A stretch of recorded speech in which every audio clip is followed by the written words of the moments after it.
슬기로운 의사생활 시즌2 최종화를 같이 시청을 해보실 건데요. 열심히 보면서 시청자분들과 어떤 얘기를 나눌지 큰 기대감이 되네요. 오늘 영상도 기대가 되시고 저희 리뷰가 도움이 되신다면 꼭 좋아요, 구독, 알림 설정 좀 부탁드릴게요. 그럼 이제 영상 같이 고고! 자. 감사합니다. 나트륨 수치도 괜찮으면 보충하고 있던 건 좀 낮춰도 될 것 같아요. 그럴까요? 지금 비타민 D도 먹고 있죠? 네, 비타민 D 4방울 주고 있고 유산균도 하루에 한 번씩 먹이고 있어요. 저보다 더 전문가시네요. 저렇게 소아과 선생님들은 애기들이랑 너무 잘 놀아줘요. 이게 만성질환이 되기 시작하면 이제 환자분 몸에 뭐 이것저것 많이 달려 있어요. 왜냐하면 뭐 매번 새로 할 수가 없기 때문에 키핑을 해놓는 게 많은데 그거 관리하는 건 다 보호자분 몫이거든요. 그래서 되게 보호자분들한테 손이 많이 가요. 우리가 밥을 먹으면은 주로 흡수는 위랑 소장에서 주로 많이 되는데, 근데 얘가 그럼 못 먹잖아. 그러니까 바깥에다가 관을 해가지고 그거를 이제 흡수시킬 수 있게 뭐 위로랑 연결했다든지 아니면 소장에 원위부랑 연결을 해놓은 상태일 거야 아마.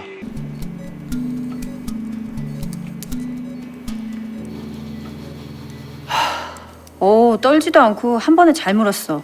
진짜 잘 물렸다. 클립 처음 한 기념으로 한 통 내라. 네, 제가 오늘 한턱 쏘겠습니다. 저렇게 이제 펠로우 때 전담의 때 교수님이 옆에서 봐줄 때 하나하나씩 배워가는 거거든요. 근데 교수님도 막 주지는 않아요. 그 정도는 할 수 있겠다 할 때 옆에서 봐주면서 하나하나 알려주는 겁니다. 저거의 나쁜 것만은 아닙니다. 왜냐면 대학병원이고 수련병원이라는 거는 전공의들이랑 다른 의사 선생님들을 키우기 위한 거기 때문에 저런 과정이 반드시 필요한 겁니다. 처음 한 기념이라고 할 때 보통 우리가 집도식 이와이라고 하는데 일본말로 이와이가 아마 시작일 겁니다. 보통 수술방에 피자, 치킨 이런 거 쏘는 거예요. 보시면 알겠지만 신경외과 수술은 필드가 좁아요. 저기 현미경 보면서 해야 되는데 초심자들은 저거 처음에 저렇게 현미경 보면 수술하면 손이 어떻게 되냐면 이렇게 덜덜덜덜 떨려요. 이게 저 클립은 잘 안 줘요 보통 초급자한테. 강원대에서 뭐래요? 왜 거기선 수술을 안 했을까요?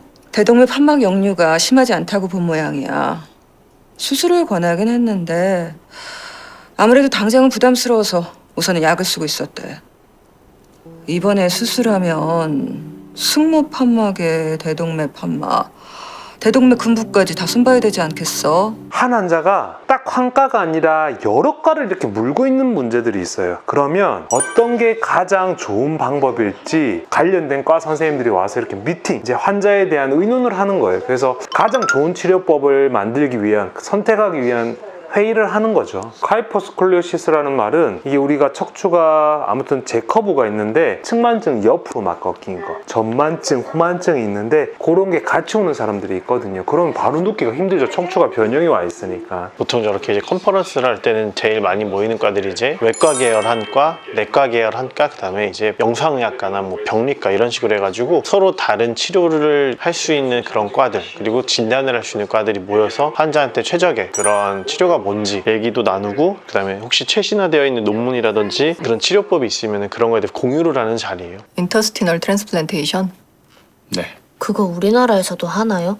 책에선 봤는데. 성인소와 합쳐서 1년에 전국에 한두 건 있을까 말까. 안정원 교수님은 몇 건 정도 하셨어요? 소장이식? 내가 알기로는 우리 병원에선 지금까지 안정원 교수님만 경험 있으신 걸로 알아. 1년에 한 개 할까 말까 한 거를 내가 해야 되는 거고, 뭐든지 이런 수술을 할 때 데이터가 있어야 되고 누군가 선행 주자가 했던 걸 봐야지 뭔가 참고가 될 수 있고 팁이라는 게 있는데, 근데 1년에 한 개 하면은 그 한 개 했던 사람도 사실 지금 1년 뒤에 다시 하라고 그러면 되게 가물가물하겠지. 근데 그렇게 도전이 없으면 사실 또 발전이 없으니까 의학이 되게 그런 게 수술이 힘들지. 고민이 되죠. 저렇게 자신감 있게 펼칠 수 있는 수술이 아니다 보니까 환자한테 당연히 요구할 수도 없는 거고, 이게 어떤 게 맞는 건지가 좀 고민이 되는 상황일 거예요. 저렇게 확률이 낮은 수술에 대해서 이제 부모님 입장에서는 고민이 사실 안 될 수가 없거든요. 안 되는 수술이 있어요. 뭘 아무리 완벽하게 해도 내 몸에서 안 받아들이는 것들이 있거든요.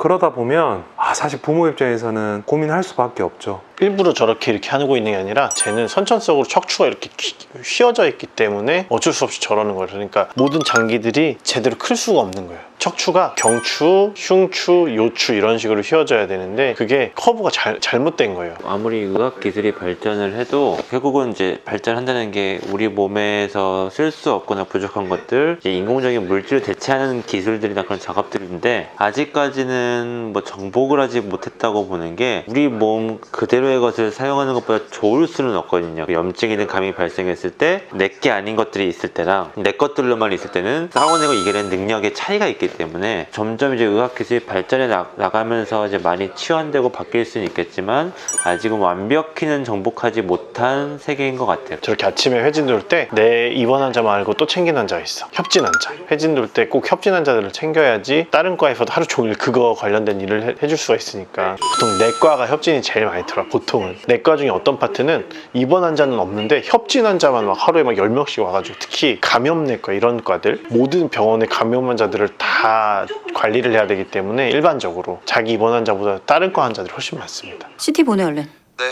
아 그리고 작년 2월 우리 병원에서 간이식 수술했고 올해 3월 심장 수술로 항응고제 복용 중입니다. 간이식 수술도 하시고 심장 수술도 하셨다고?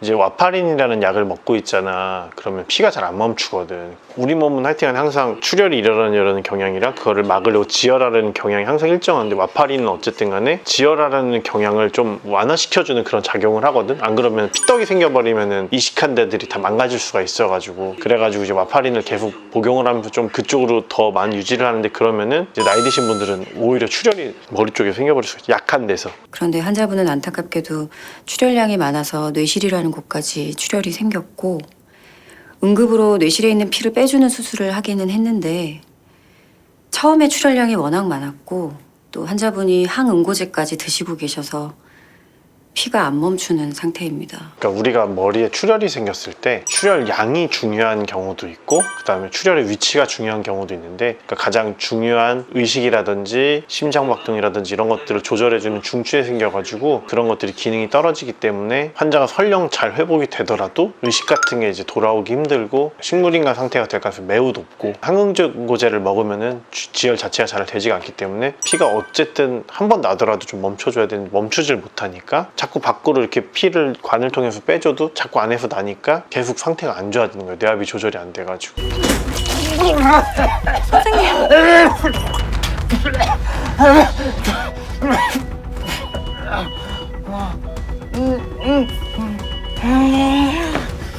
선생님. 어휴, 피를 토하네. 간이 안 좋은 사람들이 피를 토하는 이유가 이 식도 쪽에서 베릭스, 혈관이 이렇게 커져 있어요. 그러다 보니까 그게 터지면 저렇게 피를 토하거든요. 이제 위 내시경을 해가지고 터진 거를 막아줘야 돼요. 완전 응급으로 저거는. 간이 안 좋은 사람들은 식도에서 출혈이 날 수가 있어요. 그래서 저럴 경우에는 응급으로 지혈을 빨리 해줘야 돼. 안 그러면 피를 토하는 게 멋지가 않으면은 이게 밖에서 내가 이렇게 눌러서 지혈을 할 수 있는 부분이 아니라 식도에 정맥압이 올라가가지고 이제 피를 토하는 거기 때문에 빨리 내시경을 통해가지고 빨리 지혈을 해주는 수밖에 없어. 빈혈이 계속되는 걸로 봐서 아무래도 다른 곳에서도 조금씩 출혈이 되고 있는 것 같습니다. 지금 상태에서 피를 멈추게 하는 방법은 간 이식을 해서 피가 잘 흐르도록 압력을 줄여주는 겁니다. 이식 수술을 당겨서 간 문맥 고혈압을 낮추는 그 근본적인 문제를 해결하는 게 지금 현재로서는 가장 좋은 방법 같습니다. 훨씬 더 이제 위험성이 높아지는 거죠. 안정적인 상태에서 간 이식을 받아도 잘 유지가 될까 말까인데 수술할 때 피도 많이 날 테고 이미 선택 여지가 없어서 저렇게 하는 거예요. 응급수술과 정규수술은 느끼는 부담감의 차이가 상당히 커요. 특히 어려운 수술 같은 경우에 실제로 같은 과에서 또 2명 뭐 이렇게 들어와가지고 수술하는 경우도 있어요. 실제로 경험이 조금 상대적으로 덜 있는 교수님이 하다가 좀 잘 안 되면 실제로 경험이 많으신 교수님들이 들어와가지고 또 도와주시는 경우도 있고요. 펌프 스탑. 펌프 스탑.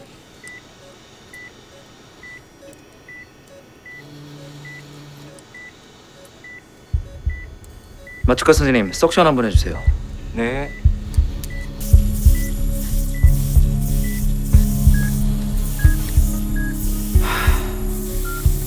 펌프 온. 제 생각에 저건 어떤 상황이냐면 우리가 심장 수술을 하면은 심장이 그 기간 동안은 기능을 못하니까 체외순환이라는 걸 돌려요. 근데 체외순환을 돌리면 어쨌든 간에 피가 돌아가니까 우리가 손가락에서 이제 산소 포화도를 쟀을 때 정확하게 이제 수치가 나와서 아까처럼 100이 유지가 됐는데 펌프를 딱 끄면 어떻게 되겠어요? 이제 내 능력으로 이걸 돌려보는데 내 능력이 충분치가 않으니까 지금 여기에 산소 포화도가 자꾸 떨어지는 거예요. 저 아까 92, 88 저 수치는 이제 산소 포화도예요. 지금 보면 쭉쭉쭉 떨어지죠. 그러니까 뭔가 기계의 힘을 빌리지 않고 끊어보니까 쭉 떨어진다는 거는 뭔가 심폐기능이 수술한 그 중간 결과가 좀 좋지 않다는 거죠. 아무리 저 천명태 교수가 인격적으로는 덜 성숙했어도 저 정도 이제 대학병원에 스카우트해서 오실 분이면 수술적으로는 굉장히 잘하시는 거거든요. 그리고 아무래도 그레이드가 차이 나다 보니까 경험이 쌓일 수밖에 없어요. 많이 한 놈이 장땡이라고 우리가 저희는 생각을 하거든요.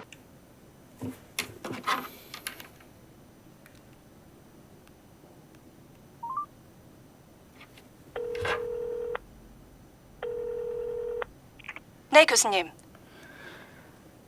진행하겠습니다. 승채 어머님께도 연락해 주세요. 네, 알겠습니다.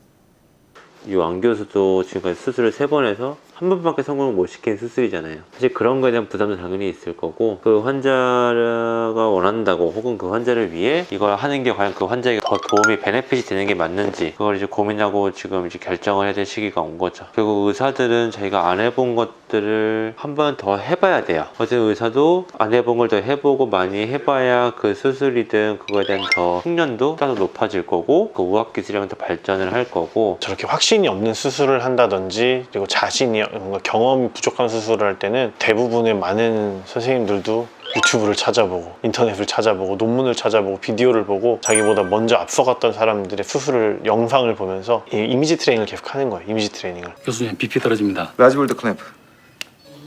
웜셀 라인 다시 주세요. 마치카 선생님 다시 할게요. 다시 떨어집니다. 네, 클램프 다시 할게요. 괜찮습니까? 네. 감사합니다. 아테리 연결하겠습니다. 간의 문맥악이 떨어져야 위장에 있는 블리딩이 줄어들고 하는데, 간 이식을 했는데도 자꾸 지금 피가 새니까 못 끝내는 거예요. 왜냐하면 간 이식을 했어도 충분히 기능할 때까지는 좀 시간이 걸리니까 좀 저렇게 이제 자꾸 체크를 해보는 겁니다.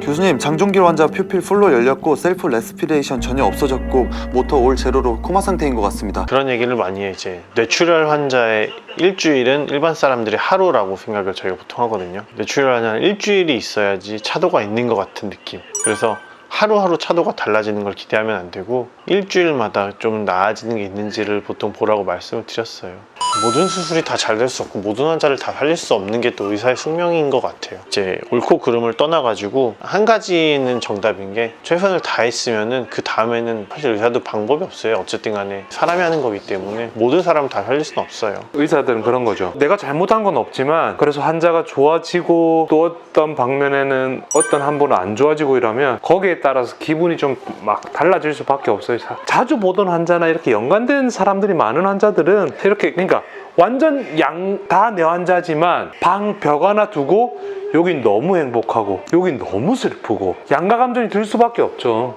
장기 이식이라는 게, 혹은 이제 조직 이식이라는 게 단순히 그 장기를 갖고 뚝 붙인다고 다 되는 게 아니에요. 그러니까 무슨 말이냐면, 갖고 온 장기를 우리 몸의 공간에 설치도 시켜야겠지만 이식해온 장기가 먹고 살 수 있도록, 이 장기한테 먹고 산다는 건 결국 동맥으로 피가 들어오고 정맥으로 피가 나갈 수 있는 이런 구조를, 순환을 만들어줘야 되거든요. 이식해온 장기에도 이제 동맥, 정맥 이런 영양 혈관들이 있거든요. 그거를 우리 몸, 그러니까 받는 사람의 혈관들과 다 이어지는 혈관 수술도 잘 해줘야 되고, 또 이식한 장기가 잘 위치할 수 있게 거치할 수 있는 수술도 해줘야 되고, 당연히 간단한 수술은 아니에요. 우리가 저 이제 교수님들이 수술하는 교수님들 연수를 가잖아요. 그럼 그렇다고 거기에 막 의사처럼 수술을 막 하거나 그렇지는 못합니다. 보통 그냥 이렇게 그냥 들어가서 구경하는 정도, 그 정도밖에 못해요. 왜냐면 그 허가 자체가 되게 받기가 힘들어요. 집에서 배 아파하거나 설사하진 않아요? 네, 배 아프다 소리도 안 하고 물기도 별로 없이 잘 나와요. 근데 보통 같으면 저렇게 중요하고 힘든 수술이었으면 보통은 이제 항상 수술 장면도 보여주잖아요. 근데 그 장면을 안 보여줬다는 건 제가 봤을 때 이제 초장이식이라는 수술 자체가 워낙 빈도수는 낮은 수술이다 보니까 뭔가 장면을 고증할 수 있는 그런 것들도 쉽지 않기 때문에 그런 거 아닐까. 그러니까 그런 아무래도 이제 빈도수는 워낙 적다 보니까. 드디어 슬기로운 의사생활 시즌2 마지막 화가 끝났어요. 사실 닥터 썰전을 시작을 하면서 사실 이렇게 슬기로운 의사생활 시즌2를 꼭 저희가 리뷰를 꼭 했으면 좋겠다라고 생각을 했는데 많은 분들이 또 관심 가져주시고 또 그 시기에 많은 댓글도 달아주시고 또 좋은 반응 주셔가지고 저희가 되게 힘이 나서 열심히 했던 것 같습니다. 여태까지 봤던 모든 의학 드라마 중에 가장 의학적으로 그 다음에 의사의 삶을 참 잘 보여줬던 드라마였기 때문에 저도 같이 속으로 울기도 하고 겉으로도 눈물이 나기도 하고 리뷰를 하면서 또 되게 할 말이 되게 많았던 드라마인 것 같아요. 개인적으로는 구구 멤버들의 연애 생활이 잘 이루어졌고 일적으로는 되게 많은 힘든 환자들도 왔고 많이 봐왔던 환자들도 왔었는데 모두 다 잘 될 수도 없고 모두 다 안 될 수도 없고 의사의 힘만으로도 사실 정해지는 건 아니거든요. 의사가 주인공이 아니라 의사 주위에서 잘 이루어질 수 있도록 도와주시는 분들이 훨씬 더 많고 숨은 조력자들이 훨씬 더 많습니다. 저도 진짜 스리생을 보고 엄청 많이 바뀌었어요. 환자분들한테 조금 따뜻하게 하고 말을 잘 받아주는 익준이 같은 의사로 바뀌려고 되게 노력을 많이 하고 지금 한 10일 정도 됐거든요. 서로가 기분 좋은 것 같아요. 저희 이제 닥터 썰전도 이제 스리생의 도움을 받아서 여러분들의 많은 관심과 사랑을 받게 되어서 정말 1차적으로 이 영상을 봐주시는 시청자분들한테, 두 번째로는 스리생 뭐 배우 및 제작진분들한테 다시 한번 감사의 말씀을 드리고 앞으로 또 어떤 드라마 리뷰를 보여드릴지 곧 다음 주, 다다음 주쯤 한번 보여드릴 것 같고, 제가 드라마의 대본의 자문을 맡게 되었어요. 근데 그 사실 지금 드라마 감독님까지는 섭외가 됐고 주연 배우 섭외 단계에 있는 걸로 알고 있는데, 배우들이 섭외가 되면 이제 녹화가 시작되고, 뭐 녹화가 시작되면 대체 언제 방송할 수 있을지, 혹은 또 그 방송할 때까지 닥터 썰전이 살아남아 있을 수 있을지 그게 좀 걱정이 되기는 하는데, 저희 닥터 썰전 많이 사랑해 주시고요. 내일은 한가위 추석이죠. 또 열심히 생활하시다가 며칠의 연휴, 맛있는 것도 많이 드시고 뭐 충분한 휴식을 취하시고 또 이제 모이실 수 있는 가까운 가족들 단 이제 수칙을 지키는 내에서 하시면 좀 행복한 연휴가 되셨으면 좋겠습니다. 그러면 오늘 영상도 즐겁고 뭐 재미있게 시청을 해주셨다면 좋아요, 구독, 알림 설정 꼭 부탁드리고 여러분 하루도 닥터하세요.